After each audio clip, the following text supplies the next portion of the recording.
को दिखाई दे रहा होगा? क्या है, सभी को प्लीज कंफर्मेशन यस सर, दीजिए। गुड इवनिंग सर, दिख रहा है सर। यस सर, दिख रहा है। Thank you.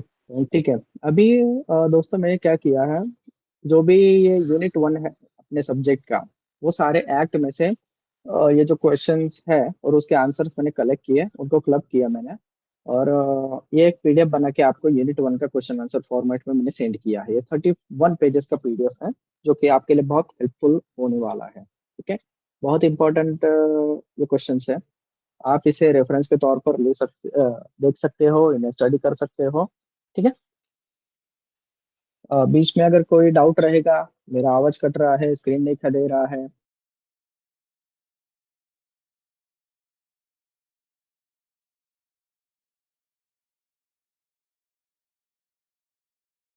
करना चाहूंगा कि जो भी अभी नए ज्वाइन हुए हैं पार्टिसिपेंट्स, ठीक है, आप मैसेज चैट बॉक्स में जाके गूगल मीट ऐप के आपका नाम टाइप करके सेंड कर दीजिए, ताकि हमें पता चले दैट यू आर प्रेजेंट। ठीक है। और अगर आपने नहीं किया तो आपकी प्रेजेंटी मार्क नहीं होगी, ट्रस्ट में। तो अभी क्वेश्चन 1 से स्टार्ट करते हैं। विच of the following is not statutory welfare facility under the factories act 1948? तो नीचे दिए गए ऑप्शन में से कौन सा स्टैट्यूटरी वेलफेयर फैसिलिटी नहीं है फैक्ट्रीज एक्ट में से? ठीक है। तो ट्रांसपोर्ट फैसिलिटी मतलब जैसे कि वर्कर लेकर के लिए ट्रांसपोर्ट फैसिलिटी जो होता है, चाहे बस हो या अदर कोई भी व्हीकल हो, तो ट्रांसपोर्ट फैसिलिटी देना मैंडेटरी नहीं है, स्टैट्यूटरी नहीं है। स्टैट्यूटरी वर्ड का मतलब है कि किसी कानून के अंदर ये कंपल्शन है। ठीक है। अब जैसे कि क्रेशे है, कैंटीन है, फर्स्ट एड बॉक्स है, ये स्टैट्यूटरी है वर्कर को प्रोवाइड करना इस एक्ट के तहत, फैक्ट्रीज एक्ट के तहत। ठीक है। The constitution of site appraisal committee is under. Site appraisal committee का गठन कौन से एक्ट के तौर पर होता है? Factories act, contract labour act, maternity benefit act या एम्प्लॉय स्टेट इंश्योरेंस एक्ट? तो इसमें से है factories act. Site appraisal committee क्या करती है, अगर आपकी फैक्ट्री में कोई हजार्डस प्रोसेस है या कोई हजार्डस मटेरियल का इस्तेमाल करने वाले हैं, तो वो क्या करती है, पूरा साइट वगैरह आपका जो भी प्लान है उसको अप्रेजल करती है। उसके बाद ही आपका लाइसेंस जनरेट होगा, मतलब आपको फैक्ट्री रन करने का, ऑपरेशन करने का वहां का परमिशन मिलता है। ठीक है। तो ये साइट अप्रेजल कमेटी का काम है। नेक्स्ट क्वेश्चन है, to avoid overcrowding, the space provided for each worker under the Factories Act 1948 is 9.9 cubic meter for factories built before 1948 and 14.2 cubic meter for those built after 1948। तो इस act में ये दिया गया है कि जो भी फैक्ट्री 1948 के पहले बन चुकी है, उनके लिए पर वर्कर, ईच वर्कर के लिए कितना स्पेस होना चाहिए? 9.9 क्यूबिक मीटर। और 1948 के बाद जो भी फैक्ट्री बिल्ड होने जा रही है या हुई है, उनके लिए 14.2 क्यूबिक मीटर इतनी जगह होनी चाहिए, इतना वॉल्यूम का स्पेस उनको प्रोवाइड करना जरूरी है। मतलब जितने भी वर्कर हैं, हर एक को इतनी जगह हो, वरना ओवर क्राउडिंग फैक्ट्रीज नहीं होगी। ओवर क्राउडिंग मतलब बहुत ज्यादा लोग वहां पर है और जगह कम है, तो वहां पर एक्सीडेंट्स होने के चांसेस बढ़ जाते हैं। तो ये अवॉइड करने के लिए ये दिया गया है, प्रावधान दिया गया है इस कानून में। Under the factories act 1948 the working hours.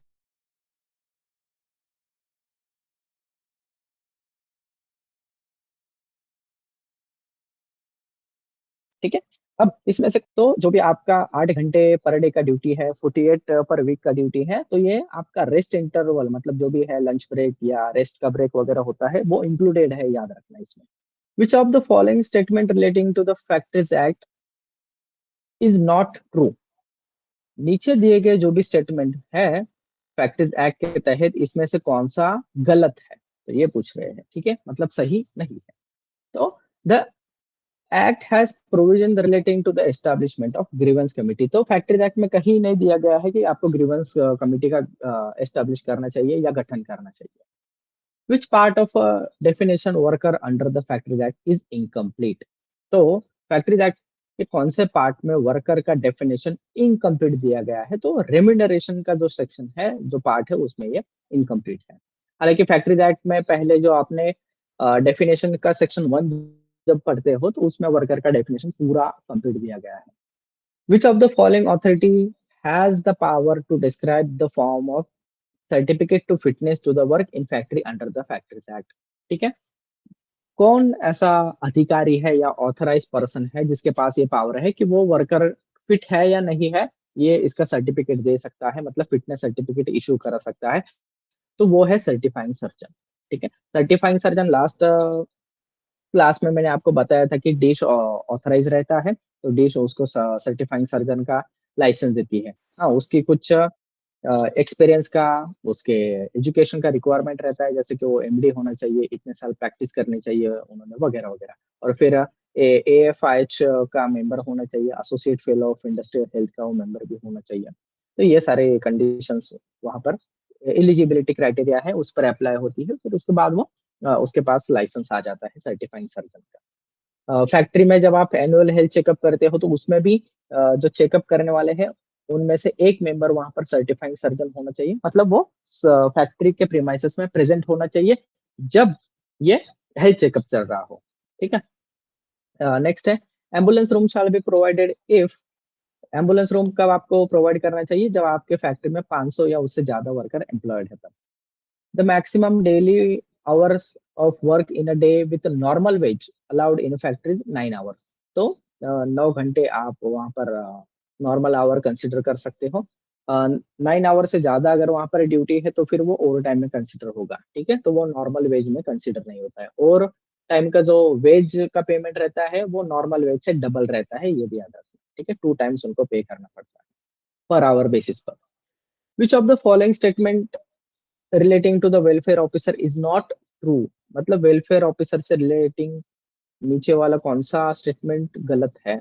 Welfare officer duty and responsible are defined and prescribe in the legislation. तो वेलफेयर ऑफिसर का ड्यूटी एंड रिस्पॉन्सिबिलिटी प्रिस्क्राइब है लेजिस्लेशन में, तो ऑफकोर्स नहीं है उसका।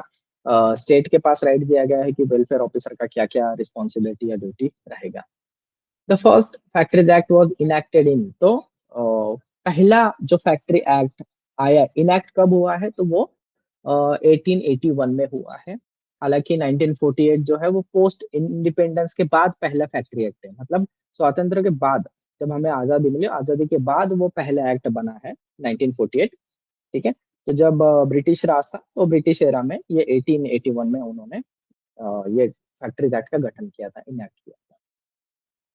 Who is an adult age पर factory act 1948, आप सभी को पता है अडल्ट किसे कहा जाना चाहिए। A person who has ultimate control over the affairs of the factory, ये भी मैंने लास्ट क्लास में एक्सप्लेन किया था कि जिसके पास अल्टीमेट पावर, मतलब पूरे ऑथोरिटी होती है फैक्ट्री की, तो वो होता है ऑक्यूपायर, या उसे ऑक्यूपायर कहा जाता है। A premises including precincts therefore is a factory within meaning the Factories Act 1948, wherein a manufacturing process is being carried on without the aid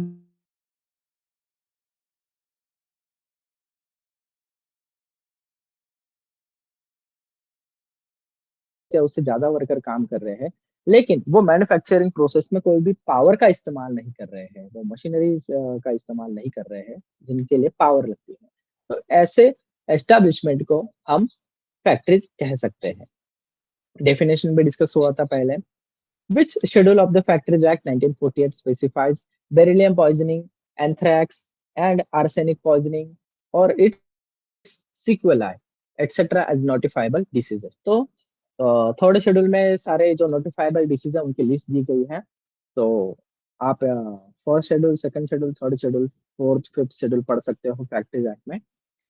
तो थर्ड शेड्यूल में ये सारे डिसीजेस का ये दिया गया है, लिस्ट दिया गया है, उसमें और भी बहुत सारे डिसीजेस हैं। The provision for cooling water during the organization if its employees 250 और मोर, अगर आपके फैक्ट्री में 250 या उससे ज्यादा वर्कर काम कर रहे हैं तो आपको हॉट वेदर में, मतलब गर्मी के सीजन में, आपको उनको कूलिंग वाटर का फैसिलिटी देना कंपलसरी है। आजकल छोटी भी फैक्ट्री होगी तो भी वहां पर आपको कूलिंग वाटर का ये मिल जाता है, प्रोविजन मिल जाता है, वो बाय नेचर ही कर देते हैं वो। आपको मैंडेट कराने की भी जरूरत नहीं पड़ती है। The space for every worker employed in the factories after the commencement of Factories Act should be 14.2 cubic meter। तो याद रखना 1948 के बाद जो भी फैक्ट्रीज हुई है उनके लिए पर फैक्ट्री वर्कर का स्पेस कितना होना चाहिए, 14.2 cubic metre. Who is an adolescent age पर फैक्ट्रीज एक्ट 1948, कौन है जिसे एडोलसेंट कहा जाना चाहिए एज पर फैक्ट्रीज एक्ट, तो 15 से 18 साल जिसकी उम्र है ऐसे व्यक्ति को, चाहे वो कोई लड़की हो या लड़का हो, डजंट मैटर, ठीक है। तो ऐसे व्यक्ति को हमें एडोलसेंट कह सकते हैं। विच of the following is not welfare provision under factories act. तो ऐसे क्वेश्चन वो कंफ्यूजन के लिए पूछते हैं एग्जाम में, जैसे कि कौन इसमें से कौन सी वेलफेयर प्रोविजन नहीं है। तो जनरली लोग क्या करते हैं, बस देखते सिलेक्ट कर देते हैं और सबमिट कर देते हैं। तो ऐसा नहीं करना है आपको एग्जाम में। तो ये सारा क्वेश्चन ठीक तरीके से रीड करना है, समझना है, फिर उसके बाद आपको ऑप्शंस की तरफ देखना है, ठीक है।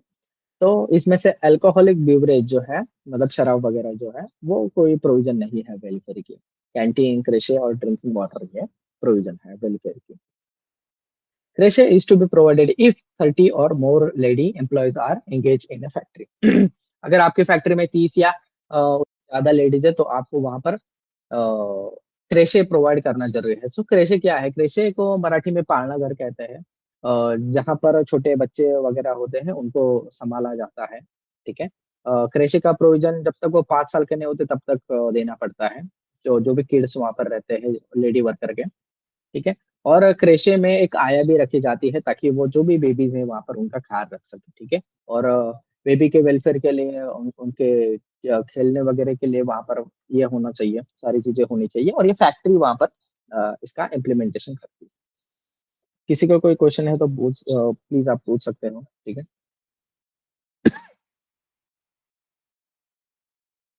किसी को कोई डाउट है?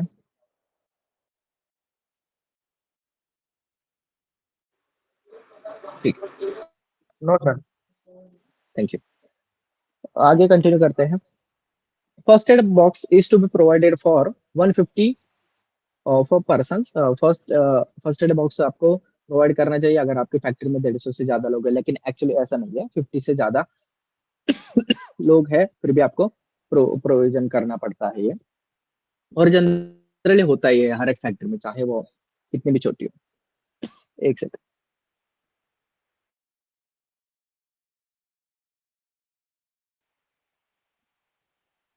ठीक है, कंटिन्यू करते हैं।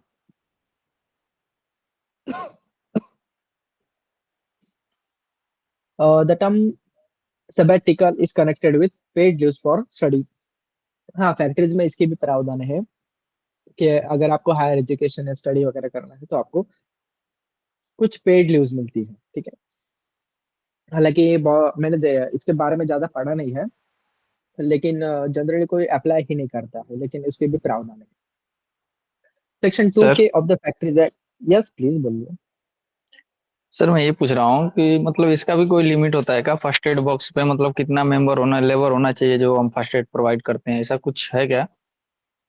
जी, जनरली ये टाइप ऑफ फैक्ट्री है। अगर आपकी हजार्डस इंडस्ट्री है तो हर 25 वर्कर के पीछे एक फर्स्ट एड बॉक्स होना चाहिए, ठीक है। सर फर्स्ट एड हर बॉक्स में लाइक क्या हम लोग टैबलेट वगैरह भी दे सकते हैं क्या? देखो, टैबलेट लाइक पैरासीटामोल वगैरह रखा जाता है, लेकिन जनरली क्या होता है 500 से ज्यादा अगर वर्कर है वहां पर तो वहां पर एम्बुलेंस रखी जाती है, और एम्बुलेंस के साथ एक ड्राइवर और जो पैरामेडिक स्टाफ रहता है वो रहता है। तो जब ऐसी फैक्ट्री है तो वहां पर हम मेडिसिन क्या करते हैं, सीधा पैरामेडिक जब रेफर करता है तो ही मेडिसिन दी जाती है। हम खुद होके मेडिसिन वहां पर नहीं ये करते।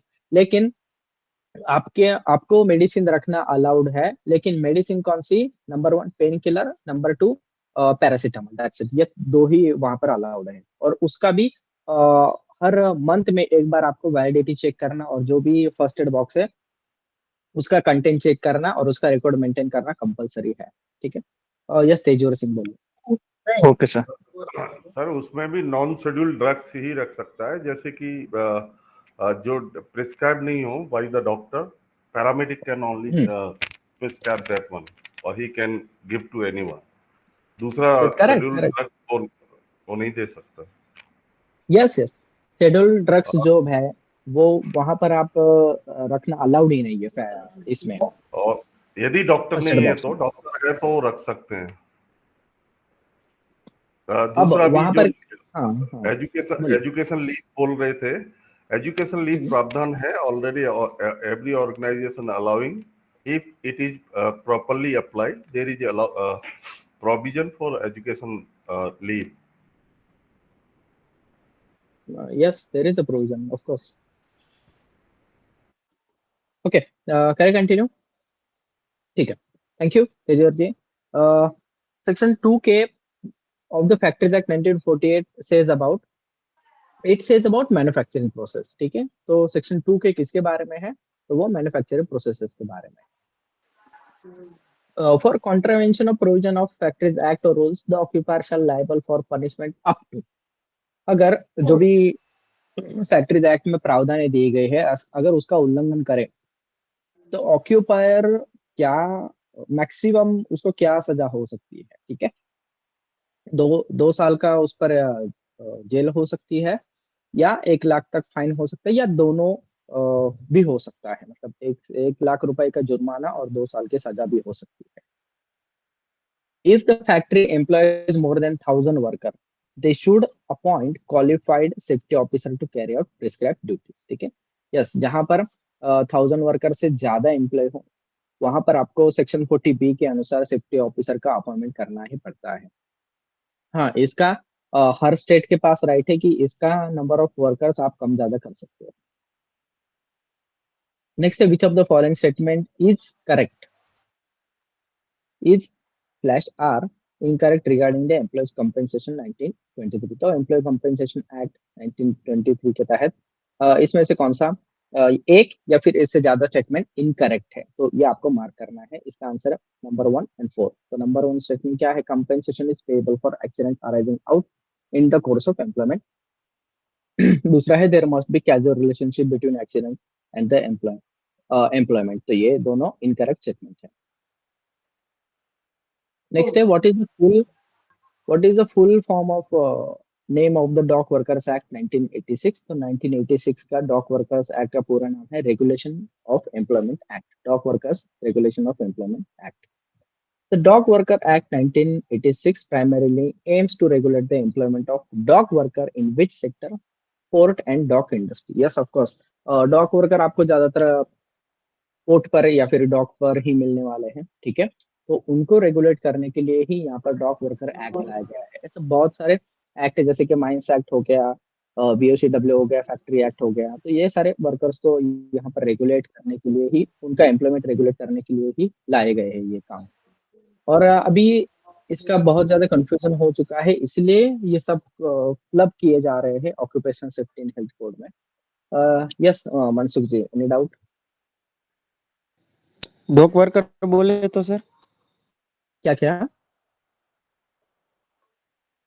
डॉक वर्कर कौन है ऐसा? जी सर, डॉक वर्क किसको बोलते हैं हम? डॉक वर्कर जो बंदा कहीं डॉक पे काम करता है उसको बोलते हैं ना सर, लाइक सी साइड पे, सी शोर पे. ये सिंपल, जो जो भी वर्कर डॉक पर काम कर रहा है, चाहे वो कॉन्ट्रैक्ट लेबर हो या फिर पेरोल पर हो, ऐसे पर्सन को डॉक वर्कर कहा जाता है. जनरली पोर्ट पर, बंदरगाह पर काम करते हैं ऐसे लोग. ठीक है, मनसुख जी क्लियर है अभी? डॉक जी sir. Who is responsible for implementing and enforcing Dock Worker Act 1986? अब ये कौन इन्फोर्स करेगा डॉक वर्कर एक्ट? तो मिनिस्ट्री ऑफ लेबर एम्प्लॉयमेंट. अब इसके भी अंतर डॉक वर्कर्स का उनका बोर्ड भी रहता है, वेलफेयर बोर्ड भी रहता है. इसको सही से इम्प्लीमेंट करते हैं, याद रखना. नेक्स्ट है, under the dock worker act 1986 what is the maximum permissible overtime limit for dock workers in India? तो उनका मैक्सिमम ओवरटाइम लिमिट क्या है? तो एक हफ्ते में 48 आवर्स तक क्या कर सकते हैं? ओवरटाइम कर सकते हैं. ठीक है, मैं आप सभी को ये कहना चाहूंगा कि आप सभी के माइक म्यूट कीजिए. नितेश जी, अगर कोई क्वेश्चन होगा तो आप पूछ सकते हो, तब आप माइक अनम्यूट कीजिए. Which section of a Dock Worker Act 1986 deals with the power to make rules by the central government? ठीक है, तो कौन सा सेक्शन इस power to make rules by central government से डील करता है? ठीक है, इट इज सेक्शन नंबर 23. तो इसमें मेंशन किया गया है कि जो भी सेंट्रल गवर्नमेंट है वो इससे रिगार्डिंग रूल्स तैयार कर सकता है. What is the minimum age of employment under the dock worker act? 18 years है obviously. Which of the following is not a right granted to dock workers under the Dock Worker Act 1986? तो इनमें से कौन सा अधिकार या right dock worker को नहीं दिया गया है डॉक वर्कर कानून के हिसाब से? Right to own and operate cargo ships, हाँ, डॉक वर्कर कोई भी कार्गो शिप ऑपरेट नहीं कर सकता, ठीक है, तो ये राइट यहाँ पर नहीं दिया गया है उसको। Which of the following is not a right granted to, yes ये रिपीट हो गया guys. Which government body is responsible for determining the wages of dock worker under the act? जो भी वेजेस होते हैं, सैलरीज होती है डॉक वर्कर की, तो उसको डिटरमाइन करने के लिए या उससे रिलेटेड जो भी अगर कुछ प्रॉब्लम होता है, ठीक है, तो वो कौन सी बॉडी रेगुलेट करती है? तो डॉक वर्कर्स ट्रिब्यूनल। ट्रिब्यूनल हर एक डिपार्टमेंट में रहता है। अगर किसी पर्सन को या किसी वर्कर को अगर कंप्लेन करनी है तो वो ट्रिब्यूनल में जाके कंप्लेन कर सकता है। और ट्रिब्यूनल एक गवर्नमेंट बॉडी रहती है जो कि कंप्लेंट्स को डील कराती है, ठीक है। रवि भूषण जी। सर एक मेरा क्वेश्चन था, जो डॉक वर्कर है सर, उसमें जैसे अपना सेफ्टी कमेटी बनता है ना, कमेटी का कंस्ट्रक्शन साइट पे, तो वैसे ही डॉक वर्कर में भी रहता है ना सर? यस, जो उनका भी सेफ्टी कमेटी रहता है, माइन सेफ्टी कमेटी भी रहता है, ठीक है। माइन वर्कर का भी सेफ्टी कमेटी है, यस, मैं आगे आपको दिखाऊंगा सारे एक्ट सेफ्टी कमेटी का गठन, है ना। ओके, सेफ्टी कमेटी में आधे जो मेंबर है वो मैनेजमेंट की तरफ से, मतलब कंपनी के एम्प्लॉयज रहते हैं, और आधे वर्कर्स के यहाँ पर मेंबर्स रहते हैं। 50% का उनका शेयरिंग रहता है। What is the maximum limit of weekly working hours for the dock worker? Again 48 hours under normal circumstances. What is the purpose of dock worker welfare board under the act? ये बहुत important board है जो कि dock labour है या dock worker है उनके welfare के बारे में सोचता है, और उनके वेलफेयर जो भी प्रावधानें दी गई है इस कानून के तहत उसको रेगुलेट करता है, इम्प्लीमेंट करता है। To provide financial assistant to the dock worker, yes, उनको ये फाइनेंशियल असिस्ट भी प्रोवाइड करता है। Which section of a Dock Worker Act 1986 deals with the termination of employ of dock worker? Termination of employment का मतलब होता है dock worker को काम से हटा देना। तो कौन सा सेक्शन उससे डील करता है, या फिर इसके रिगार्डिंग इंफॉर्मेशन कौन से सेक्शन में दी गई है डॉक वर्कर एक्ट के? तो सेक्शन नंबर 14 में termination of employment of dock worker के बारे में बताया गया है। What is the maximum number of hours continuous work permitted under for adult dock worker without rest interval? तो ये 6 घंटे है। हालांकि एक्चुअल प्रैक्टिस में इससे पहले ही उनको ब्रेक मिल जाता है, लेकिन आप 6 घंटे से ज्यादा उनको काम नहीं करा सकते without any interval break. What is the penalty for employing a child below age of 14 in dock under the act? तो डॉक वर्कर के हिसाब से ये जुर्माना है, 10,000 रुपए को वहां पर जुर्माना भरना पड़ता है। लेकिन अगर ऐसा कोई वायलेशन होता है, ठीक है, तो उस पर बाकी कानून भी लगते हैं। पप्पू जी बोलिए। सर डॉक वर्कर्स के बारे में थोड़ा एक बार एक्सप्लेन करिए ना। सी डॉक डॉक का मतलब पहले हमें समझना पड़ेगा। डॉक मतलब समुद्र के किनारे जो भी डॉक होते हैं, पोर्ट होते हैं, वहां पर क्या होता है कि जो भी कार्गो होता है उसका शिपमेंट होता है। एग्जाम्पल कि हमारे देश से अगर मान लो कोई भी प्रोडक्ट हमें दुबई भेजना है, तो कौन से रूट से जाएगा वो? मान लो कि शिप के सी वे से जाएगा, वो समुद्र के रास्ते से जाएगा, ठीक है। तो हमें क्या करना पड़ेगा? तो जो भी प्रोडक्ट है, जो भी कार्गो है, तो समुद्र किनारे लेके जाना पड़ेगा कंटेनर में डाल के बाय रोड। उसके बाद वो होता है शिप पर लोडिंग। कार्गो जो भी जहाज रहता है, शिप जिसे कहा जाता है, ठीक है, तो वहां पर क्या होता है? मटेरियल लोडिंग होता है। तो जिस जगह से उस शिप में, जहाज में ये मटेरियल लोड किया जाता है, उस पोर्ट, उसे पोर्ट कहा जाता है या उसे डॉक कहा जाता है, ठीक है, उसे बंदरगाह कहते हैं हिंदी में। अब यहाँ पर सिर्फ हम दुबई में सिर्फ मटेरियल भेजने की बात नहीं कर रहे हैं, हम कुछ मटेरियल इंपोर्ट भी करते हैं। एग्जाम्पल, हम कुछ चीजें चाइना से इंपोर्ट करते हैं, या फिर मान लो कि दुबई से कुछ चीजें इंपोर्ट करते हैं। तो जहाज के रास्ते, सी वे से अगर कुछ आता है, तो फिर हमें क्या करना पड़ेगा? जहाज से हमारे देश में उतारना पड़ेगा वो मटेरियल, ठीक है। तो हम क्या करते हैं? उसको अनलोडिंग करते हैं, अनडॉकिंग करते हैं उसका। तो वो जो समुद्र किनारे पर जो ऐसा एरिया रहता है, जो पोर्ट रहता है, बंदरगाह, उसे डॉक कहा जाता है। और इस डॉक में क्रेन्स वगैरह रहती है, जहाज रहता है, बहुत सारे लोग वहां पर कंटिन्यूसली काम करते रहते हैं। तो ये जो वर्कर है उन्हें डॉक वर्कर कहा जाता है। अभी क्लियर है डॉक वर्कर? Yes sir. ठीक है, किसी को कोई और सवाल है, बताइए।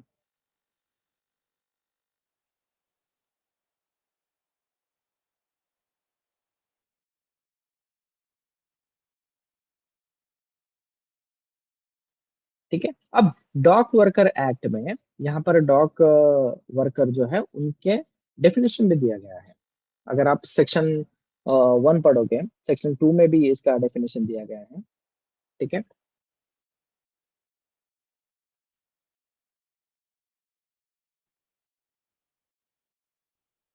डॉक वर्कर किसे कहा जाना चाहिए उसका डेफिनेशन मैं आपको पढ़ के बताता हूँ। यहाँ पर मेरे पास एक्ट का पीडीएफ है। सर वो PDF मिल सकता है? ऑब्वियसली मैं सबको सेंड ही करने वाला। आपको एक बात बताओ कि मैंने लास्ट इसमें भी आपको बताया था कि आप डाउनलोड करना सीख लो, जो भी पीडीएफ वगैरह है तो ऑनलाइन ये सब मिल जाता है। अब फिर भी मैं सेंड कर दूंगा। डॉक वर्कर का डेफिनेशन ये है, dock worker means a person employed or to be employed directly or by or through any agency including a contractor with or without knowledge of a principal employer whether for remuneration or not on dock work। मतलब dock work के लिए जो भी आदमी employ किया जाएगा, जो भी भर्ती किया जाएगा, तो उसे डॉक वर्कर कहा जाता है। अब डॉक वर्क में क्या आता है वो देख लीजिए। ठीक है, मतलब समझिए कि डॉक पर क्या काम होता है।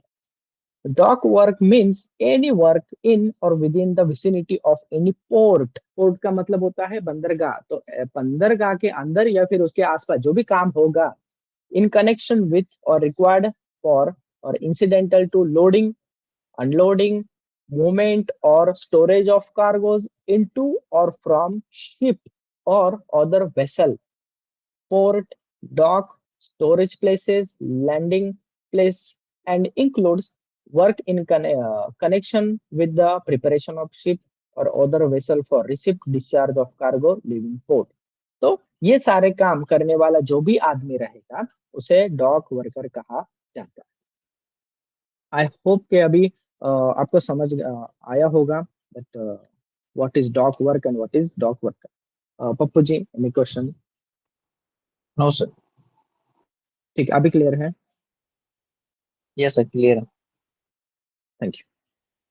आगे बढ़ते हैं और अच्छी बात है कि आप क्वेश्चन पूछ रहे हो, इससे मुझे भी मौका मिलता है एक्सप्लेनेशन देने का। क्या आप में से कोई डॉक पर काम कर रहा है, एचएससी या फायरमैन, या किया है यस ऐसा सर, कोई यस सर, है? मैं कर रहा हूँ प्लीज सर। शेयर कीजिए आपका। आप एक अदानी पोर्ट है, I hope Adani is the largest player holding ports regulatory yes sir, yes sir, correct? I am working at Adani port in Goa Vasco. Okay, हाँ सर। शानवाज जी प्लीज बताइए हमें कौन से गवर्नमेंट बॉडीज आपको डील करना पड़ता है उनके साथ? डील मतलब कि रेगुलेटरी बॉडी से, और उनके सो पोजीशन यहाँ पर बताइए। सब हमारा हमारा तो इधर सबसे पहले हमको जो है ये है, हमारा जो पोर्ट है वो एमपीटी के अंदर है। एमपी, एमपीटी मतलब मरमुगोआ पोर्ट ट्रस्ट या अथॉरिटी बोल सकते हैं, हाँ एमपीए भी बोलते हैं उनको। तो वहां पर जो भी हम हमारा डिसीजन होता है, जो भी हम चेंजेस वगैरह करना होता है, तो उनसे हमको बात हाँ, करना होता है उसके लिए। ठीक है। लाइक एनवायरमेंट आसपास जो भी चेंजेस होता है, और उसके बाद जो अपना है यहाँ पर एक एनवायरमेंटल पर्सपेक्टिव से हमारा क्या है कि हमारा जो कोल हैंडलिंग प्लांट है, ओके। हाँ, जो पावर प्लांट के लिए कोल आता है उसको हैंडलिंग प्लांट है, तो उसके हिसाब से हमको यहाँ पर सीएक्यूएमएस यानी continuous air quality monitoring system वाला ये सिस्टम लगा हुआ है इधर। तो उससे क्या हम्म, होता है कि जो PM10 और PM2.5 मेजर होता है एयर के अंदर, जो होता है पर्टिकुलेट मैटर, तो उसकी रिपोर्ट जो बराबर। होती है वो डेली ऑनलाइन गोवा की जो एनवायरमेंट मॉनिटरिंग वाली वेबसाइट है उस पे अपलोड होती है। ओके, हाँ, that is the daily work here. अच्छा, तो डेली में वर्क डॉक वर्कर क्या काम करते हैं? बिकॉज यू आर नॉट, मतलब मैं समझ रहा हूँ आप स्टाफ में से हो, तो डॉक वर्कर एक्चुअल में क्या काम करते हैं? अच्छा, तो लोडिंग डॉग वर्कर अनलोडिंग क्या ऑफ द क्या है, यहाँ शिप। पर O&M प्लांट है। तो हम्म, यहाँ पर दो डिपार्टमेंट जो मेनली जो दो डिपार्टमेंट यहाँ पर काम करते हैं वो ऑपरेशन और मेंटेनेंस है। तो मेंटेनेंस ओके, में यहाँ पर इलेक्ट्रिकल मैकेनिकल डिपार्टमेंट्स आती हैं, और हाउसकीपिंग भी आती है हाँ, उसमें। और ऑपरेशन ओके, जो है वो बाकी जो कार्गो हैंडलिंग है उसको चेक कर दिखता है। तो यहाँ पर जो शिप आता है जिसको हम वैसल बोलते हैं, वो हम्म, टोटली 3 काइंड्स का बराबर। होता है। Like Panamax, handymax and KF size, जिसमें से hmm, mostly we receive Panamax which is 7 hatched, जिसमें 7 चेम्बर्स होते हैं, 7 हैचेस होते हैं। तो वहां ओके पर एक अलग टीम काम करती है, वो स्टीवडोरिंग टीम होती है। तो जो टीम कंसिस्ट करती है 28 वर्कर्स की, जिसमें 14 करके 2 शिफ्ट का होता है, 12 आवर्स वाला। तो वहां पर होता है अच्छा कन्फाइंड स्पेस वर्क होता है, हैच के अंदर वगैरह वर्क होता है। तो वहां पर वहां जो होता है ऑक्सीजन मॉनिटरिंग होती है। उसके बाद ओके जो कन्फाइंड स्पेस सेफ्टी प्रिकॉशंस होता है, या फिर जो भी कन्फाइंड स्पेस के रिलेटेड हमको प्रिकॉशनरी मेजर्स फॉलो करना होता है, उसको इम्प्लीमेंट किया जाता है। Safety log book, watch person वगैरह सब होते हैं, स्टैंड बाय पर्सन्स। और ओके जो होता है वो कार्गो वहां से एक क्रेन के द्वारा निकाल के, जिसको हम ग्रैब बोलते हैं, ग्रैब क्रेन, या फिर बोल सकते हैं बल्क हैंडलिंग क्रेन जो होती है ना सर। ओके तो उसके मदद से वहां पर बल्क करेक्ट में कार्गो को निकाल के उसको कन्वेयर बेल्ट के ऊपर डाला जाता है थ्रू हॉपर्स।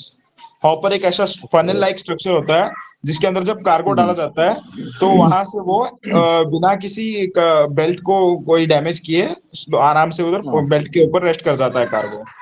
तो वो जो पास करने के लिए, जो वहां पर हॉपर के अंदर से जो कार्गो पास करने के लिए जब कार्गो डाला जाता है, लाइक वो जो कार्गो का जो वो हॉपर का जो लास्ट एंड होता है, जो बेल्ट से नजदीक होता है, वो स्मॉल होता है, जिसकी वजह से कभी उधर ब्लॉक हो सकता है। तो उस ब्लॉक को क्लियर करने के लिए वहां पर एक वाइब्रेशन मैकेनिज्म लगाया गया है। Okay okay okay. तो ठीक है जिसके थ्रू थैंक यू वहां पर कन्वेयर सागर बेल्ट। जी यस और आपका कार्गो आई गेस कोयला ही होगा बराबर है यस यस आप यस रिसीव करते हो ठीक है यस। थैंक यू कोई क्वेश्चन है तो चंदेरा जी बोलिए क्या क्वेश्चन है आपका सर ये डॉक वर्कमैन को अलग से लॉ वगैरह क्यों प्रोवाइड किया जा रहा है और उसका पूरा फैसिलिटी सब अलग से भाई? डॉक वर्कर का अलग से कानून क्यों बनाया गया ये कहना चाह रहे हो आप यस सर। यस देखो जो भी वर्कर है कहाँ पर भी हो वर्कर ठीक है अब मान लो कि फैक्ट्री में काम कर रहा है तो उनके लिए फैक्ट्री एक्ट है लेकिन डॉक पर जो लोग काम कर रहे हैं उनकी सेफ्टी के लिए उनके हेल्थ एंड सेफ्टी के लिए उनके वर्किंग एनवायरनमेंट के लिए पहले ऐसा कोई कानून ही नहीं था ठीक है कि जो डॉक जो भी चला रहा है जो भी रेगुलेटरी बॉडी है या जो भी ऑक्यूपायर है उस पर कोई बंधन ही नहीं था कि डॉक वर्कर को सेफ्टी वगैरह पहुंचाए तो फिर गवर्नमेंट ने क्या किया डॉक वर्कर को भी हेल्थ एंड सेफ्टी प्रोवाइड करने के लिए उनको अच्छी फैसिलिटीज प्रोवाइड करने के लिए ये कानून उनको लाना पड़ा अब ये अलग से क्यों क्योंकि फैक्ट्रीज एक्ट के अंदर ये फॉल नहीं होते हैं because dock is not a factory तो इसलिए उनको डॉक वर्कर लाना पड़ा अब उसके बाद फिर माइंस एक्ट भी है माइन मतलब खान जो होती है ठीक है तो खदान भी आप कह सकते हो उसे तो जो माइन है वो भी ना वो डॉक है ना वो फैक्ट्री है तो उनके वर्कर के लिए वहां पर अलग से कानून बना हुआ है अब हुआ क्या आपको बताओ क्या ये इतने अलग अलग टाइप के एक्ट बन गए हैं ना 13 14 15 तो जो ये सारे वर्कर के या लेबर के वेलफेयर के लिए बने हैं उनके हेल्प के लिए बने हैं लेकिन ये नंबर ऑफ एक्ट बन गए हैं इसलिए जो भी गवर्नमेंट है या फिर जो भी हम कह सकते हैं कि कंपनी चलाने वाले हैं मैनेजमेंट है उनके लिए बहुत ज्यादा कंफ्यूजन हो चुका है तो इसीलिए ये पूरा कंसोलिडेट करने के लिए एक कॉमन प्लेटफॉर्म पर लाने के लिए ये सारे एक्ट को अब क्या कर दिया है क्लब कर दिया है गवर्नमेंट ने आई थिंक 2020 में ऑक्यूपेशनल सेफ्टी एंड हेल्थ का जो भी कोड आया है ओएचएस कोड तो उसमें ये सब क्लब कर दिया है लेकिन हालांकि उसका इन्फोर्समेंट या इम्प्लीमेंटेशन नहीं हुआ है अब तक बस ड्राफ्टिंग हुआ है इनएक्ट हो चुका है ठीक है लेकिन उसका एनफोर्समेंट जो है वो पेंडिंग है और थोड़े थोड़े ग्रेजुअल लेवल पर हो रहा है एनफोर्समेंट का मतलब कहीं कानून लागू होना ठीक है चंद्रा जी आई होप कि मेरा आंसर क्लियर है यस सर आई क्लियर। तो धीरे धीरे मतलब थैंक ये यू एक्यूपेंशनल हेल्थ एंड सेफ्टी लागू हो जाएगा all over India. Yes obviously होगा ही अब वो कैसे करेंगे कौन सा डिपार्टमेंट को क्या क्या पार्ट जाएगा तो उस पर ही बहुत ज्यादा डिस्कशन चल रहा है ठीक है ठीक तो है सर जब थैंक यू। होगा तब देखेंगे डिपार्टमेंट बाय डिपार्टमेंट जब सर्कुलर आएगा तब हम देखेंगे ठीक है ओके सर। और आपके सिलेबस में है तो वो कानून भी हम डिस्कस करेंगे चलो थैंक यू गाइस आगे कंटिन्यू करते हैं who appoints the chief dock labour advisor under the dock worker act ठीक है तो अगेन डॉक वर्कर का इसके लिए भी एक एडवाइजरी बोर्ड रहता है तो उसका कौन चीफ एडवाइजर रहता है तो प्रेसिडेंट ऑफ इंडिया अपॉइंट कर सकता है जो भी पर्सन है उसको नेक्स्ट है यहाँ पर what is the maximum permissible load worker dock worker can carry manually? तो 75 केजी है मैनुअली वो ये कर सकता है, कैरी कर सकता है। प्रिंस जी बोलिए। सर ये 75 किलो कुछ ज्यादा नहीं है सर? एक मतलब बहुत ही ये कैसे ज्यादा है। समझ में नहीं आया सर। ठीक है, अभी ये एक से ज्यादा लोग वहां पर आप कैरी करें तो ये 75 हो जाता है, लेकिन जनरली इतना है नहीं इसमें। ठीक है, ओके। तो नेक्स्ट अभी एक्ट में दिया गया है डियर, अगर आप फैक्ट्री एक्ट वगैरह पढ़ोगे तो उसमें सिर्फ 55 केजी है, दो तीन लोगों को मिला के, कि आप ज्यादा से ज्यादा इतना ही उठा सकते हो manually. Who is responsible for determining the health and safety measures for dock workers under the act? Port authority यहाँ पर ये कर सकती है, रिस्पॉन्सिबल रहती है पोर्ट अथॉरिटी हमेशा वर्कर के हेल्थ एंड सेफ्टी से related. Under the dock worker act what is the notice period for terminating employment? तो नोटिस पीरियड कितना रहता है अगर किसी वर्कर को निकालना है, अगर वो सही से काम नहीं कर रहा है तो 30 डेज का नोटिस पीरियड उसको देना पड़ता है। What is the maximum number of hours of over time that can be work in quarter? In a quarter की बात हो रही है यहाँ पर, क्वार्टर मतलब कि 3 महीने का एक क्वार्टर होता है, तो 75 आवर्स मैक्सिमम आप उसको ओवर टाइम दे सकते हो 3 महीने। नेक्स्ट है which section of the dock worker deals with prohibition of employment of certain person? आप एक विशिष्ट प्रकार के जो लोग हैं उनका डॉक वर्कर या फिर डॉक में एम्प्लॉय नहीं कर सकते, उसकी प्रावधानें सारी सेक्शन 6 में दी गई है। जैसे कि कोई हैंडीकैप होगा या फिर वो फिट पर्सन नहीं है, अनफिट है, तो उसकी सारी चीजें सेक्शन 6 में दी गई है। What is the purpose of register of dock work maintain under the act? क्या पर्पज है डॉक वर्कर रजिस्टर मेंटेन करने का? ऑब्वियसली उनका एम्प्लॉयमेंट हिस्ट्री ट्रैक करना ये पर्पज रहता है। प्रिंस जी, शाहनवाज जी बोलिए।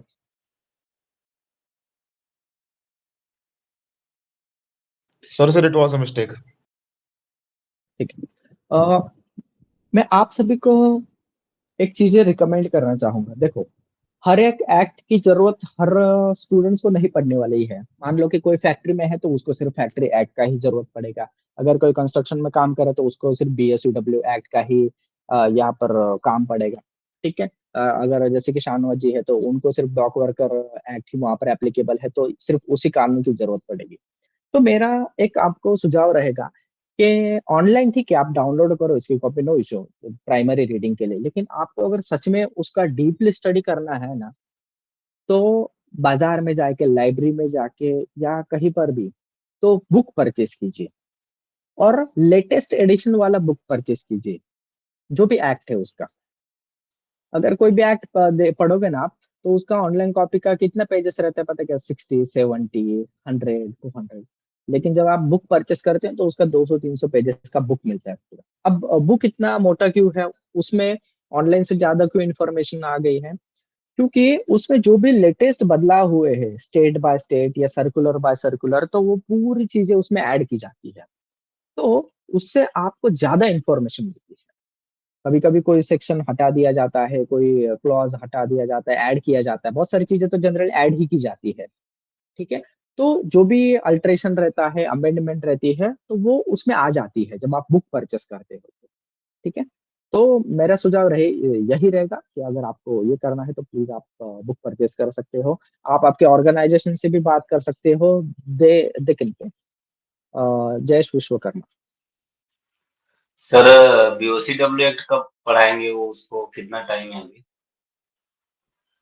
कब पढ़ेंगे? यस, उसके बाद बीओसीडब्ल्यू एक्ट ही आज यूनिट 1 खत्म होगा आपका डियर। ठीक है, उसके जो भी क्वेश्चन ठीक है आंसर सर, है वो हम नेक्स्ट स्टडी संडे करेंगे। का मतलब ना? नहीं नहीं, नेक्स्ट संडे ने, आज ही यूनिट 1 खत्म करना है हमें, वरना सिलेबस कवर नहीं होगा। अब आते हैं नेक्स्ट टॉपिक के ऊपर। In case of who is responsible for providing compensation in case of any accidents, an accident resulting in death? अगर कुछ फैटिलिटी होती है, इंजरी होती है, तो सेंट्रल गवर्नमेंट यहाँ पर कंपेंसेशन प्रोवाइड करता है। फिर वो डॉक अथॉरिटी हो गया या फिर जो भी इंश्योरेंस कंपनी है वो भी यहाँ पर प्रोवाइड करती है, क्योंकि उनको भी ईपीएफओ वगैरह रहता है, ईएसआईसी रहता है। In case of dock worker is suspended from employment, what is the maximum duration of such a suspension without pay as per the act? अगर कोई डॉक वर्कर को सस्पेंड किया जाता है तो मैक्सिमम कितना दिन तक उसको पगार नहीं दे सकते आप? 14 दिन तक। अगर उसका सस्पेंशन 6 महीने तक है, 1 साल तक है या 3 महीने तक है, तो 14 दिन के ऊपर आपको उसको पेमेंट देना ही पड़ेगा।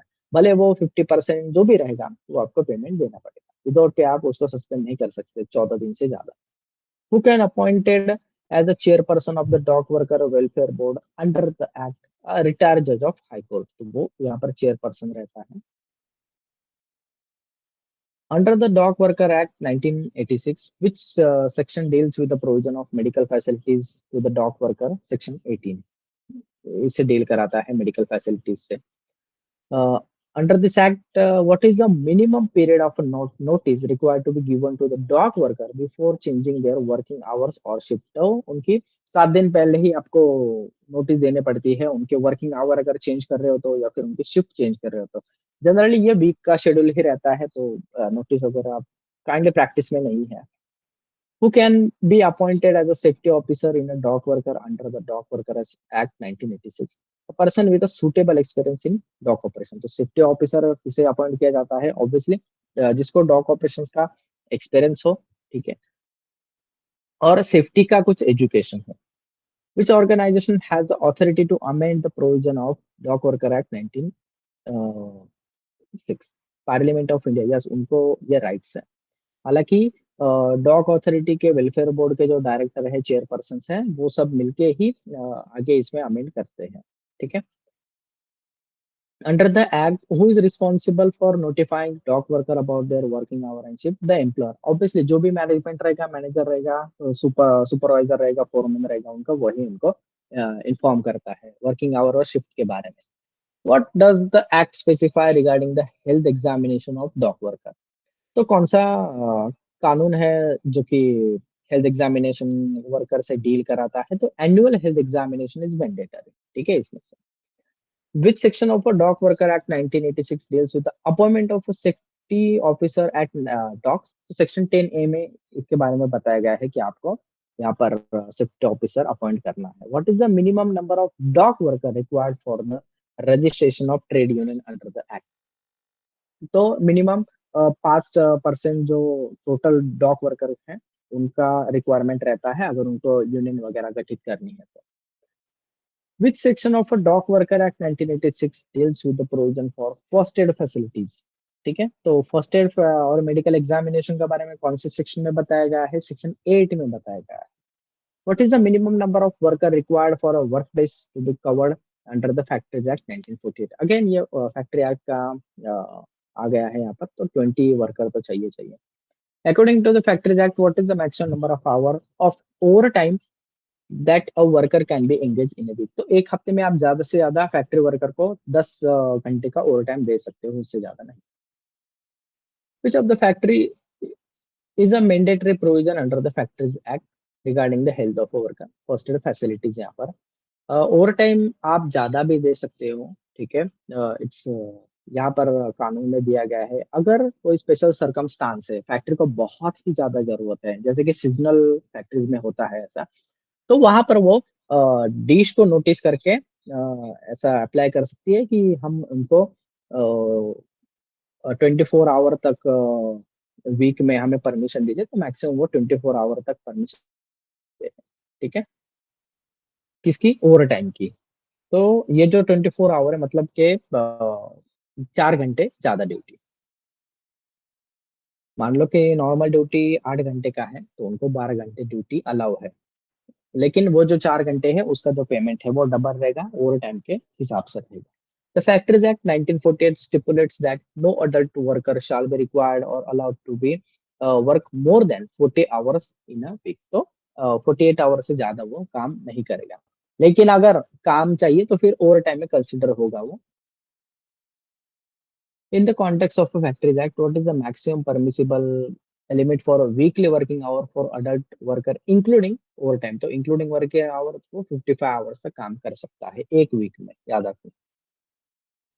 According to the Factories Act, what age considered as a maximum limit for employment of young person? तो 18 years है।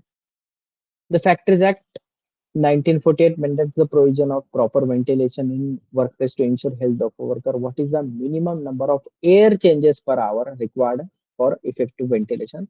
4 होता है। Number of air changes per hour या इसके बारे में कोई बताएगा क्लास में? इसको पता है number of air changes per hour का मतलब क्या है?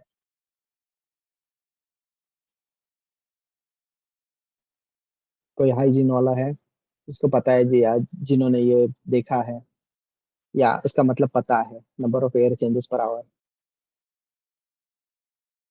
मतलब कि फ्रेश एयर का सर्कुलेट 4 बार वो एयर बदलनी चाहिए पूरी। मतलब मान लो कि कोई रूम है, ठीक है? तो 1 घंटे में वो एयर का पूरा एक रूम में से पूरा एयर निकाल के पूरा एयर फ्रेश भरना, ठीक है?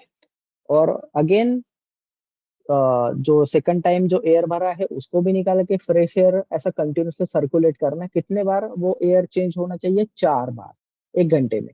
तो क्या रहता है, फ्रेश एयर का सप्लाई आपको 4 टाइम्स करना है वहाँ पर, याद रखना। तो ये number of air changes per hour का रिक्वायरमेंट रहता है फैक्ट्री एक्ट के तहत। मिनिमम 4 बार तो एयर चेंज होना ही चाहिए, चाहे आप किसी भी तरीके से करें, चाहे वो नेचुरल वेंटिलेशन हो या फिर HVAC सिस्टम हो, doesn't matter. According to the Factories Act, what is the frequency of annual leave with the wages for an adult worker who has worked for at least 240 days in a year?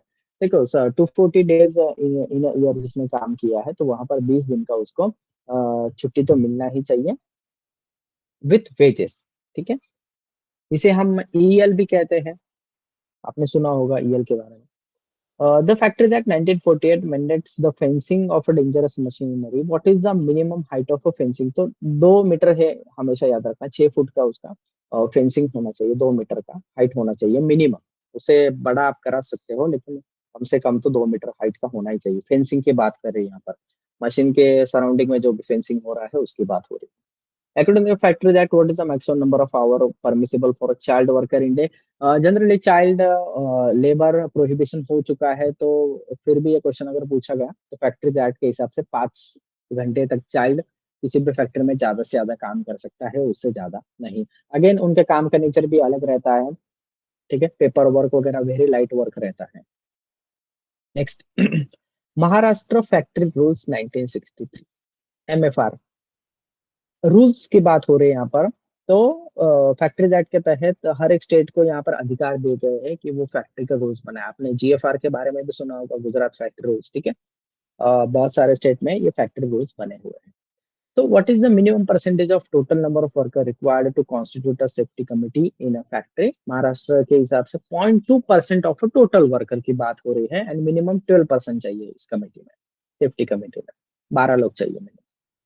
According to the Maharashtra Factory Rules 1963, what is the maximum permissible level of noise exposure in a factory area? Factory area में 85 decibel का यहाँ पर ज्यादा से ज्यादा noise level होना चाहिए और ये 8 घंटे तक हम सस्टेन कर सकते हैं 85 dB, उससे ज्यादा नहीं।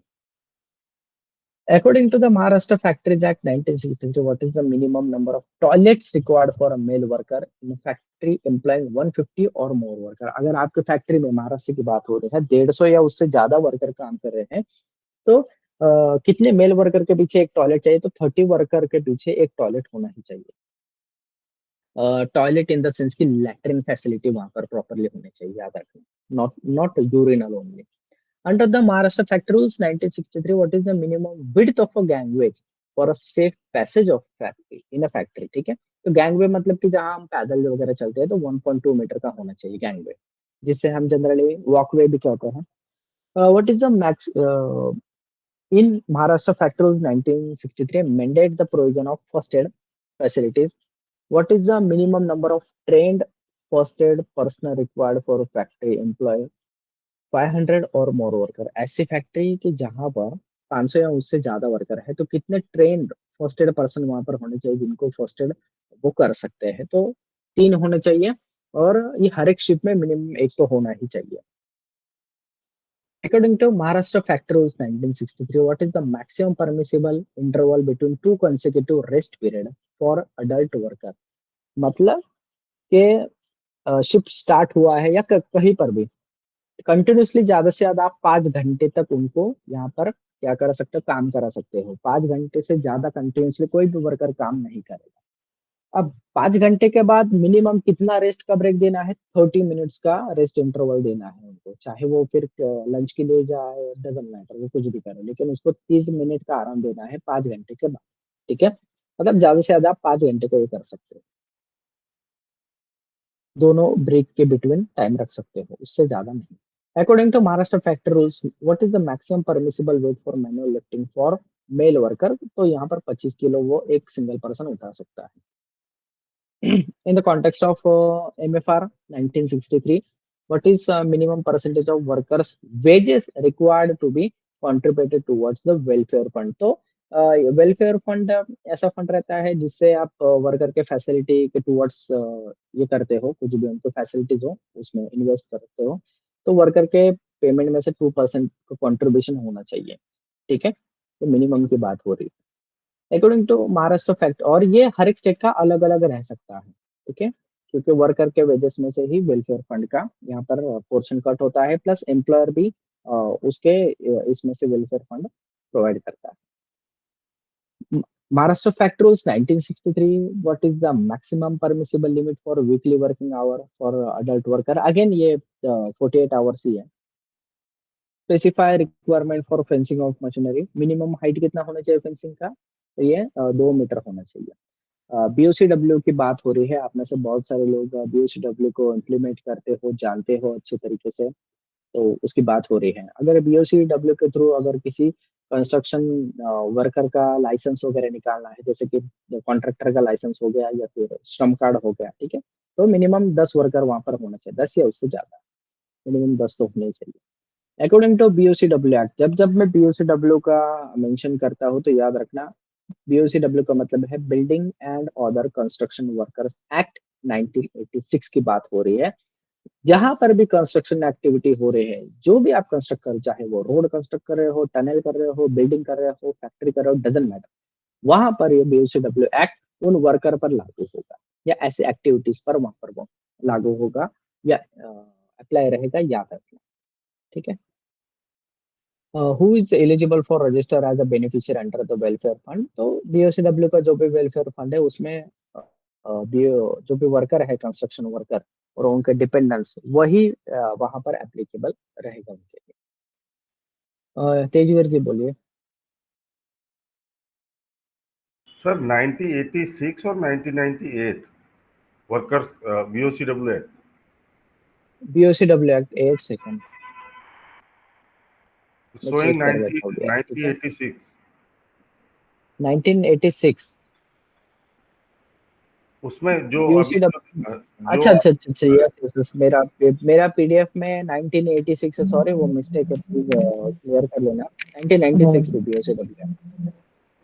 थैंक यू ये करने के लिए। अगेन वो सारा इसमें आ गया है, वो स्क्रीनशॉट निकाल के मैंने ये किया था। एक चीज और है ठीक है, सर, तो ये जो इसमें बोल रहे थे लाइसेंस के लिए मोर देन 10 हाँ वर्कर्स, लेकिन आई थिंक रिवाइज जो है मोर देन 5 वर्कर्स, 5 और मोर देन 5 वर्कर्स।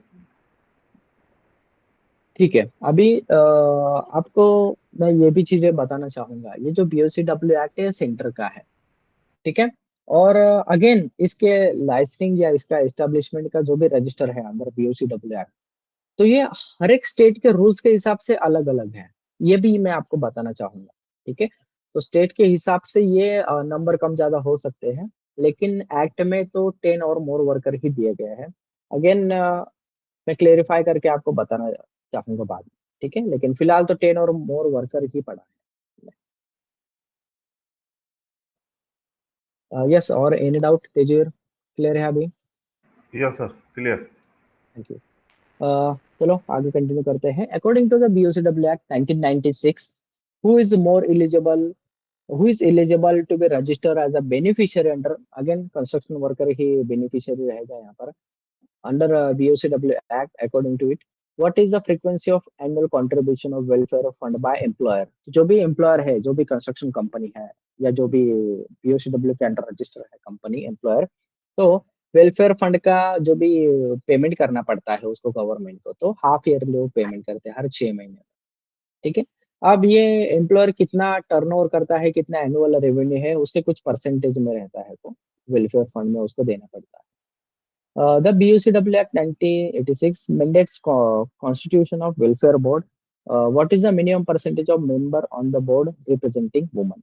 तो जो भी BOCW वेलफेयर बोर्ड रहेगा, ठीक है, तो उसमें मिनिमम 10% वुमन मेंबर होनी चाहिए, लेडीज वुमन मेंबर होनी चाहिए उसमें। Under the Building and Other Construction Workers Act 1996, what is the maximum limit of financial assistance that can be provided from welfare fund for education of children of a beneficiary? ठीक है, किसी worker के children को अगर पढ़ाना है तो welfare board में से मैक्सिमम वो एक साल में 10,000 रुपए उनके वेलफेयर के लिए चला जाता है, या फिर वो अप्लाई कर सकता है उसके लिए। हालांकि टाइम टाइम ये अमाउंट रिवाइज भी हो सकती है, स्टेट वाइज डिफरेंट हो सकता है अमाउंट। यस, किसी को कोई डाउट है पूछिए। मेहुल जी।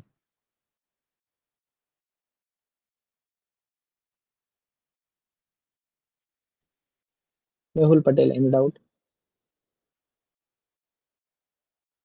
आई होप मेरा आवाज आप सभी तक क्लियरली पहुंच रहा है ना, कोई दिक्कत नहीं ना आज आवाज में या फिर स्क्रीन शो में? यस प्लीज सर, मुझे। वॉइस इज आवाज आ रही है सर, प्रॉपर आ रही है।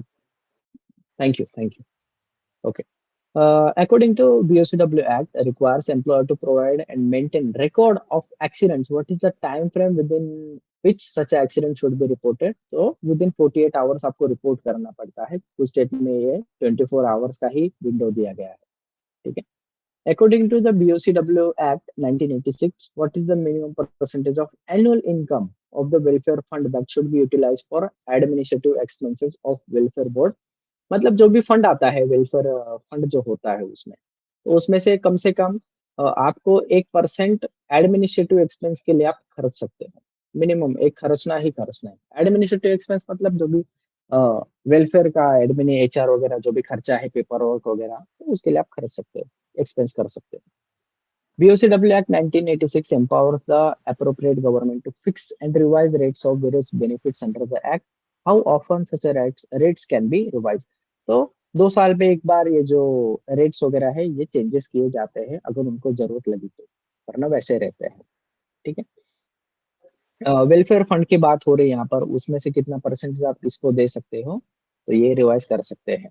और वेलफेयर बोर्ड और उसके चेयरपर्सन और ये कमेटी डिसीजन लेती है उसका। What is the maximum period of a maternity benefit that can be availed by the female construction worker under BOCW Act? तो 16 वीक का उसको मैटरनिटी बेनिफिट मिलता है। मैटरनिटी बेनिफिट का मतलब होता है कि जब आप कोई भी फीमेल वर्कर है उनकी प्रेगनेंसी के दौरान या फिर आप कह सकते हो डिलीवरी के पीरियड होता है, तो उसके दौरान उसको 16 वीक्स की छुट्टी भी मिलती है, प्लस ये पेड लीव्स होती है, मतलब उसका सैलरी भी किया जाता है, ठीक है। नेक्स्ट है अंडर द माइंस एक्ट। अभी माइंस एक्ट की बात हो रही है, ठीक है। माइंस को हिंदी में क्या कहते हैं आप बताओगे मुझे? माइंस को खदान कहते हैं, क्या कहते हैं माइंस को? माइन मतलब कोयले की खान होती है, तो क्या कहते हैं उसे? कोल माइंस वगैरह हिंदी में क्या कहते हैं माइंस को, बताइए। माइन, खादानी ठीक बोलते है, हैं सर, खादान। खदान बोलते हैं। थैंक यू खदान, डियर, मैं खदान। अप्रोप्रिएट वर्ड खदान कहते हैं, शुक्रिया। मैं अप्रोप्रिएट वर्ड चूज करना चाहूंगा, इसलिए पूछ रहा था आप सभी से। Under the mines act 1952, what is the minimum number of workers required for a mine to be considered a mine within the scope of act? तो माइन को माइन कब कहा जाएगा? जब उसमें 10 वर्कर मिनिमम काम कर रहे हैं। तो जैसे कि फैक्ट्री में मिनिमम आपको 10 वर्कर चाहिए, 20 वर्कर चाहिए, उस तरीके से माइन में भी 10 वर्कर चाहिए। 2-3 लोग काम कर रहे हैं खदान पर, तो उसे माइंस माइंस एक्ट के अंदर नहीं आएगी वो, ये भी याद रखना, ठीक है। According to the BOCW Act 1986, who is responsible for administration of welfare board? तो वेलफेयर फंड, तो वेलफेयर फंड का कौन रिस्पॉन्सिबल रहेगा? ऑब्वियसली वेलफेयर बोर्ड ही ये रहेगा। और ये वेलफेयर बोर्ड, ये माइन का वेलफेयर बोर्ड रहेगा, याद रखना, ठीक है। माइन वर्कर के वेलफेयर बोर्ड उसे कहा जाता है। According to Mines Act, what is the maximum number of hours that an adult worker can be required or allowed to work in a mine in a day? एक दिन में ज्यादा से ज्यादा कितना मैक्सिमम काम कर सकता है? 10 घंटे तक काम कर सकता है। Mines Act mandates the appointment of a safety officer in every mine for matters related to the health and safety. हर एक माइन में सेफ्टी ऑफिसर का होना कंपलसरी है। Mines Act requires the submission of a plan of the mine for approval. What is the maximum period for which such a approval is valid? अगर किसी mine का approval आता है, ठीक है, माइन रेगुलेटरी अथॉरिटी की तरफ से, तो उसका जो अप्रूवल है वो 3 साल तक ही रहेगा। अगेन वो आपको रिन्यूअल करना पड़ेगा 3 साल, अगर 3 साल से ज्यादा आपको माइन में ये करना है तो, ठीक है, ब्लास्टिंग वगैरह जो भी आप ऑपरेशन करते हो उसमें, एक्सट्रैक्शन वगैरह कह सकते हैं हम उसे। जनरली एक्सट्रैक्शन ड्रिलिंग वगैरह वही काम चलता है उसमें से। तो कोई है आप में से जो कि माइन में काम कर रहा है अभी या किया हुआ है? छत्तीसगढ़ की तरफ जाओगे तो कोरबा एरिया है, वहां पर भी बहुत सारे माइंस हैं, ठीक है। जनरली बिहार वगैरह एरिया, बिहार स्टेट आता है, छत्तीसगढ़ आता है, तो वहां पर इंडिया के बहुत सारे माइंस है, ठीक है। हालांकि बिहार और छत्तीसगढ़ ये स्टेट जो है बाय नेचर के हिसाब से इंडिया में सबसे रिचेस्ट स्टेट होने चाहिए थे, लेकिन खैर क्योंकि बहुत ज्यादा वहां पर ये है माइंस है, तो अमीर होने चाहिए थे मेरे हिसाब से, ठीक है। खैर, Mines Act 1952, what is the minimum age for employment in any part of a mine other than on a surface? तो 18 ईयर्स कोई भी वर्कर का एज होना ही चाहिए, ठीक है। According to the mines act, what is the maximum permissible interval between two rest period? Rest period मतलब आराम के लिए, जो ब्रेक वगैरह दिया जाता है वर्कर को आराम के लिए, तो 5 घंटे से ज्यादा कोई भी वर्कर वहां पर काम नहीं कर सकता। पहले कैसा था कि बहुत ही ज्यादा मैनुअल वर्क था, अभी ऐसा नहीं, मशीनरी आ गई है तो मैनुअल वर्क कम कम होते जा रहा है माइंस में भी, ठीक है। सबसे ज्यादा माइन डॉक में मैनुअल वर्क था, तो अभी वो बहुत हद तक कम हो चुका है। इवन फैक्ट्रीज में तो अभी मैनुअल वर्क बहुत ही कम हो चुका है, ठीक है, एज कम्पेयर अगर आप देखो तो डॉक और माइंस।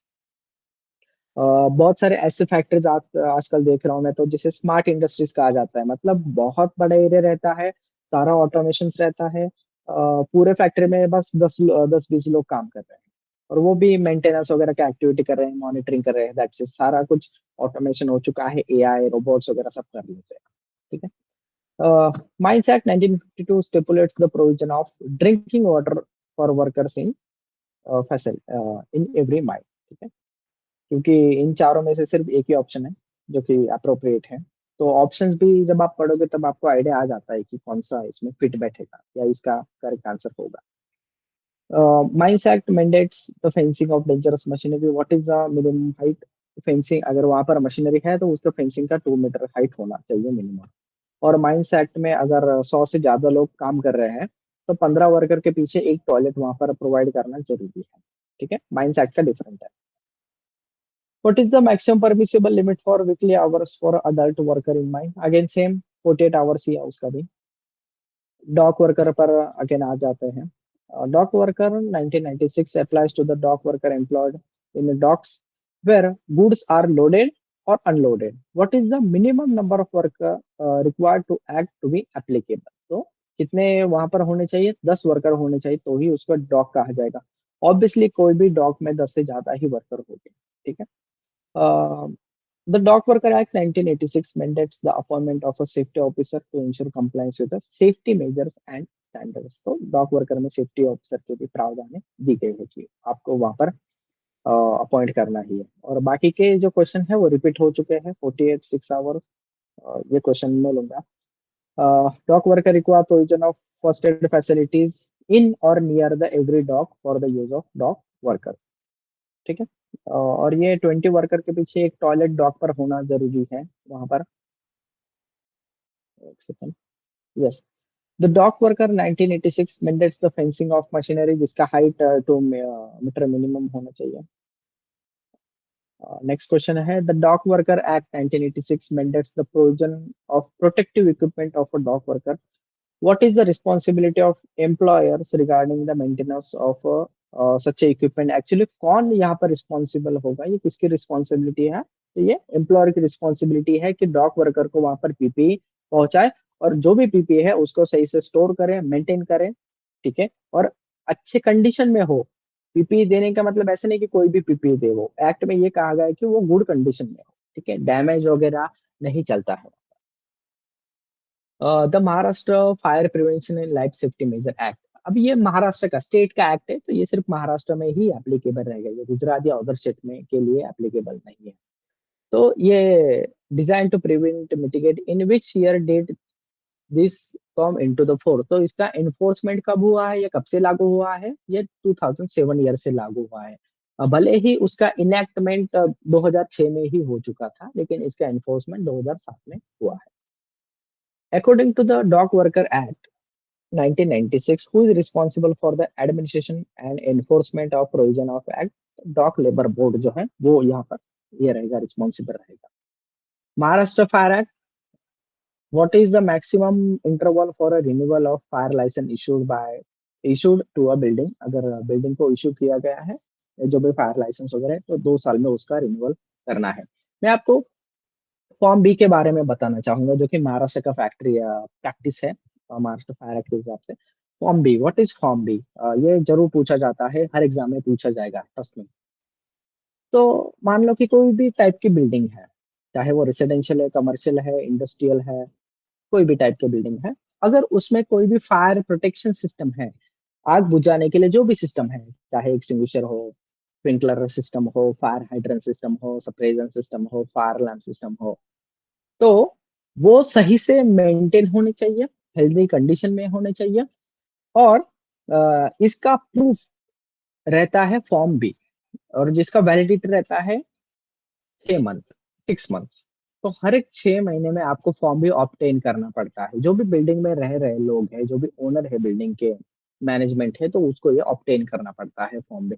फॉर्म भी उनको कौन देता है? महाराष्ट्र फायर एक्ट के तहत कुछ कंपनी को लाइसेंस दिया गया है, और सिर्फ वही कंपनी महाराष्ट्र स्टेट में क्या कर सकती है, ऐसे सिस्टम का इंस्टॉलेशन कर सकती है, मेंटेनेंस कर सकती है। तो उनके पास राइट्स है, तो ऐसी कंपनी फॉर्म भी इशू करती है। तो ये फॉर्म बी का वैलिडिटी 6 मंथ्स है। दूसरा कौन देती है? लाइसेंस एजेंसी देती है। लाइसेंस एजेंसी, ये वर्ड याद रखना, ये हमेशा आता है एग्जाम में, ठीक है? तो ये दूसरी चीज है। और तीसरा है कि ये जनवरी मंथ में दिया जाता है, और दूसरा फॉर्म भी दिया जाता है जुलाई मंथ में। तो वैलिडिटी देखिए, जनवरी से लेके जून तक इसका वैलिडिटी रहता है, और अगेन नेक्स्ट का रहता है जुलाई से लेके दिसंबर तक। तो ऐसे 2 फॉर्म भी दिए जाते हैं साल में, जिसका वैलिडिटी 6 मंथ रहता है। अगर मान लो किसी बिल्डिंग वाले ने चाहा कि मुझे अप्रैल मंथ में चाहिए भाई फॉर्म भी महाराष्ट्र में, ठीक है, अप्रैल मंथ में दिया जाएगा, लेकिन उसका वैलिडिटी कब तक रहेगा? सिर्फ जून तक रहेगा। अब ऐसा क्यों? क्योंकि आपको 6 मंथ्स का कंपल्सन दिया गया है। तो एक्ट में भी वैसा मेंशन है कि आप कभी भी दो, तो 6 महीने से ज्यादा उसका वैलिडिटी नहीं होना चाहिए, और ये मंथ का भी वहां पर कंपल्सन दिया गया है, याद रखें। किसी को कोई सवाल है इस एक्ट के रिलेटेड तो प्लीज आप पूछ सकते हो। नेक्स्ट है Maharashtra fire act mandates the appointment of a fire warden in certain occupancy to assist in a fire prevention and safety measure। ये बहुत ही स्ट्रिक्ट एक्ट है, बहुत ही अच्छा कानून है महाराष्ट्र में, और जिसकी वजह से यहाँ पर फायर सेफ्टी बहुत अच्छी तरीके से रेगुलेट की जाती है, और सारी चीजें यहाँ पर क्लियर है कि किसके क्या राइट्स है, किसकी क्या अथॉरिटी है, वगैरह वगैरह। नेक्स्ट है, according to Maharashtra fire, what is the minimum number of fire drills required to conduct annually in certain occupancy? Certain occupancy में कहूंगा high rise building. High rise building मतलब ऐसी बिल्डिंग जिनकी हाइट 15 मीटर से ज्यादा है, ठीक है?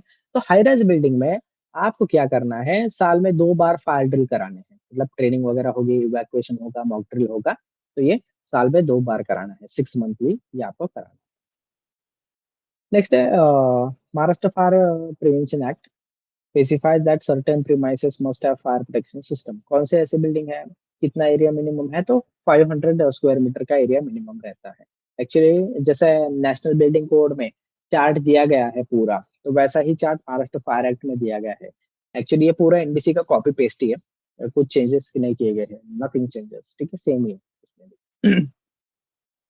What is the penalty for obstructing और delaying fire officer in the performance of? अगर मान लो कि फायर ऑफिसर कुछ काम कर रहा है, उसके काम में कुछ में अड़थड़े ला रहा हो, कुछ प्रॉब्लम ऑब्स्ट्रक्शन ला रहा हो, या उसके वजह से फायर ऑफिसर का काम डिले हो रहा है, तो 20,000 रुपए का उस पर्सन को पेनल्टी लगता है, ठीक है, कोई भी काम हो। What is the minimum width of a passages required for a fire access in a certain occupancy? 4 metre का मिनिमम तो वहां पर ये होना चाहिए, ताकि फायर टेंडर या फायर ब्रिगेड की जो भी व्हीकल्स है वो वहां पर पास हो सके, उनको पैसेज मिल सके। मिनिमम विड्थ 4 मीटर का रहता है और ये बिल्डिंग के पेरीफेरी में होना चाहिए। और इसका मेंशन आप एनबीसी में भी देख सकते हो। NBC means national building code. जिसको फायर में अच्छा करियर करना है, चाहे ऑडिट हो या जो भी हो, तो वो एनबीसी भी पढ़े और स्टेट के फायर एक्ट भी पढ़े। तो एनबीसी इज इम्पोर्टेंट। वो एनबीसी कोई एक्ट नहीं है, इंडियन स्टैंडर्ड है। नेक्स्ट है Maharashtra Fire Act mandates the provision of fire extinguisher in a certain occupancy. What is the maximum permissible interval for inspection of this extinguisher? Again 6 months उसका inspection रहता है। लेकिन industrial practices में ये 1 month ही है। हम fire extinguisher का inspection monthly basis पर करते हैं। हालांकि इस एक्ट में 6 मंथली दिया गया है। What is the penalty for non compliance of provision of act? 1 lakh तक जुर्माना हो सकता है अगर इस एक्ट का जो भी है हमने वायलेशन किया है या फॉलो नहीं किया है तो। नेक्स्ट क्वेश्चन है section 29 clause 1 of the factory act 1948 requires that lifting machinery machines and tackles shall be thoroughly examined by dash dash। तो आंसर है competent person। At least once in every year आपको ये inspection कराना है factory में जो भी लिफ्टिंग मशीनरी है, टैकल्स है, टूल्स है। और उसके बाद competent person form number 11 issue करता है for recognition as a competent person by chief inspectors.